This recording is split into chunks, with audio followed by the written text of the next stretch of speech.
उद्घाटन सोहळ्याप्रसंगी उपस्थित व्यासपीठावरील सर्व आदरणीय मान्यवर आणि या कार्यक्रमासाठी उपस्थित सर्व सैनिक आणि वीरांगना, सर्वप्रथम मी आज व्यासपीठाला खऱ्या अर्थाने वजन आलेलं आहे, कारण आपल्यासारखे दिग्गज देशासाठी झटणारे लोक आज ह्या कार्यक्रमानिमित्त व्यासपीठावर उपस्थित आहेत.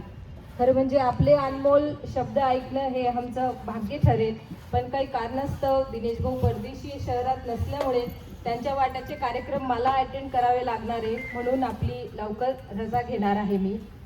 आज या कार्यालयाच्या उद्घाटन प्रसंगी मला जाणून खरंच मनापासून आनंद झाला की पॅरामिलिटरी फोर्सेसचं कार्यालय इतर कोणत्याही ठिकाणी नसून सर्वप्रथम हे कार्यालय वैजापूर शहरात उघडण्याचं सौभाग्य आपण सर्वांच्या एकत्रित प्रयत्नामुळे आज खरंच सत्यात उतरलेलं आहे.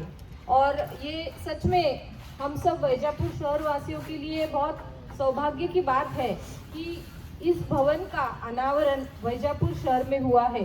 और जैसे कि मुझे अंदर बात करने पे पता चला कि आर्मी को सारी फैसिलिटीज़ मिलती है, पर पैरामिलिट्री के जो सभी मेंबर्स हैं उनको जो फैसिलिटीज़ मिलनी चाहिए, उनकी जो समस्याएं वो समस्याएं सॉल्व करने के लिए कोई एक सेंटर उपलब्ध नहीं था. और आज आणि खऱ्या अर्थाने का चांगल्या ठिकाणी हे अनावरण झालेलं आहे, कारण की शेवटी हे हुतात्मा स्मारक आहे. जे देशासाठी झटले, जे देशासाठी हुतात्मे झाले, त्यांच्याच कॅम्पसमध्ये आज ह्या भवनचं आपण अनावरण केलेलं आहे. आणि खरंच आपण वैजापूर शहरवासियांसाठी सौभाग्याची गोष्ट आहे की सगळीकडनं लोक जे पॅरामिलिटरीतले आहे, ज्यांच्या कोणाच्या पेन्शनच्या समस्या आहे, इतर कोणत्याही समस्या असतील, त्या सर्वांना एकत्रितपणे येथे जमता येईल आणि आपल्या समस्या सोडवता येतील. असं म्हणतात की रणरणत्या उन्हात जळणारे, त्याचबरोबर अगदी कडाक्याच्या थंडीत कुडकुडणारे जे सैनिक असतात, त्यांच्याकडनंच खऱ्या अर्थानं शिकलं पाहिजे की देशाचं संरक्षण कसं केलं. It is just because of you people that we are safe at home and we are sleeping peacefully, because these are the soldiers who live for the country, who know how to live for the country and who know how to die for the country. तर आपण आपले जेवढे उपकार मानावे सगळ्यांचे तेवढे कमी आहेत, कारण की आज एका सुरक्षित वातावरणात आम्ही वावरतो आहोत आणि मी ह्या मंचावर उभी राहून आपण सर्वांशी बोलत आहे ते केवळ आपण सर्वांच्या कार्यामुळे.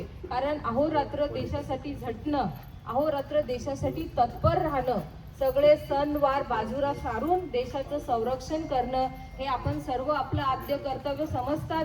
म्हणून आम्ही एक शांत भारताचे नागरिक म्हणून जीवन जगू शकतो. जसं गायकवाड भाऊंनी त्यांच्या मनोगतातनं म्हणाले की मी बऱ्याच जणांची बरीच कामं केलेली आहेत आणि खऱ्या अर्थाने जी देशासाठी झटतात त्यांच्या कामी येणं म्हणजे आपल्या आयुष्याचं सार्थक आहे. आणि मी आदरणीय दिनेश भाऊ परदेशींकडे आपला जो निरोप आहे की आपल्याला जे रेकग्निशन सरकारकडनं पाहिजे त्याचा प्रस्ताव देखील आपण दिलेला आहे, पण त्या दृष्टिकोनातून उपयुक्त असे पाऊल उचलले गेलेले नाहीत.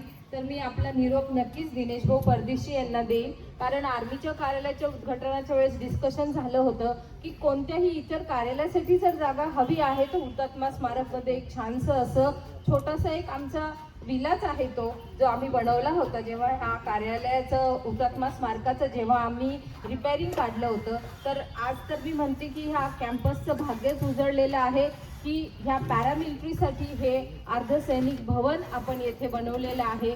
आणि जसं तुम्हाला ऑफिशियली हे पॅरामिलिटरी जे फोर्सेससाठी जे अर्धसैनिक भवन आहे त्याचं जर रेकग्निशन हवं असेल गायकवाड भाऊ, तर ह्या आता तर सध्या मी तर इथे नगरपालिकेमध्ये नाही आहे, पण दिनेश भाऊ परदेशींची अर्धांगिनी या नात्याने मी नक्की सांगेल की एक प्रस्ताव तुम्ही रेडी करा, जनरल बॉडी समोर हा प्रस्ताव ठेवा. आणि हे एक चांगलं कार्य आहे. ह्या चांगल्या कार्यासाठी बॉडीमध्ये आता सध्या तिथे त्यांचे प्रतिनिधी म्हणून दशरथ भैया तर बसलेलेच आहेत, तर दशरथ भैया देखील ह्या चांगल्या अशा प्रस्तावाला साथ देऊन हा प्रस्ताव जनरल बॉडीमध्ये सादर करतील. आणि मला विश्वास आहे की हा जसं तुम्हाला ही वास्तू एक अर्धसैनिक भवन म्हणून उपलब्ध करून देण्यात आली, तसंही त्याला या अर्धसैनिक भवनाला ऑफिशियल रेकग्निशन पण नक्की ही बॉडी देईल.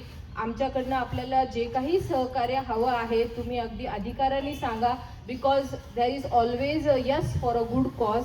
चांगल्या कार्यासाठी नेहमी सदैव ही जी समाजात वावरणारी मंडळी आहे, आपण तर देशासाठी झटतात, पण देशासाठी आम्ही देखील काहीतरी देणं लागतो, त्या अनुषंगाने ही जी राजकारणी मंडळी आहेत, हे जे लोकप्रतिनिधी आहेत, आत्ताच तुम्ही सांगितलं की डॉक्टर डोंगरे सरांनी सांगितलेलं आहे की ह्या ज्या पॅरामिलिटरीचे जे कोणी प्रतिनिधी असतील त्यांना कोणतीही मेडिकल सर्व्हिस लागली, कारण आपले भोपळे काकाही आहेत, तेही अगदी सिनियर प्रॅक्टिशनर आहेत, त्यांच्या अनुभवाची शिदोरी देखील आपल्या पाठीमागे आहे, तर मेडिकल सर्व्हिसेस जर आपल्याला लागल्या तर मेडिकल फॅसिलिटीजमध्ये देखील ते आपल्याला अगदी तत्परतेने अटेंड करून आपल्याला त्याच्यात देखील सवलत उपलब्ध करून देतील. म्हणजे आपल्याला सांगण्याचं तात्पर्य असं की शहरातली जेवढी काही जी तज्ज्ञ मंडळी आहेत, जे मान्यवर आहेत, ते चांगल्या कार्यासाठी नेहमी जरी वेगवेगळ्या पार्टीचे असले तरी ह्या चांगल्या कॉजसाठी सगळे एकत्र येऊन कार्य करतात. ती एकी सगळ्यांमध्ये वैजापूर शहरात प्रामुख्याने दिसून येते आणि त्याचंच उदाहरण हे अर्धसैनिक भवन आहे, ज्याचं आम्हाला मी म्हणते की अलभ्य लाभ झालेला आहे की वैजापूर शहरात हे भवन आज उभं आहे. मी परत एकदा आपण सर्वांना जे आजी माजी अर्धसैनिक बलातील सगळे व्यक्ती इथे उपस्थित आहेत व्यासपीठावर, आपल्याला सगळ्यांना दीर्घ आयुष्य लाभो, कारण कि आप लोगों का जो अनुभव है वो हम लोगों के लिए बहुत ज़रूरी है. आपका मार्गदर्शन हमेशा हमें उपलब्ध हो, इसी कामना के साथ ईश्वर से मैं प्रार्थना करती हूँ और आप सबसे क्षमा चाहती हूँ कि मुझे थोड़ा सा जल्दी जाना पड़ेगा. पर तरी पण आम्हाला या कार्यक्रमासाठी आपण आवर्जून बोलवून घेतलं आणि या कार्यक्रमात सहभागी करून घेतलं, त्याबद्दल मी आपण सर्वांचे मनापासून धन्यवाद करून माझ्या शब्दांना विराम देते. थँक्यू. जय हिंद, जय भारत.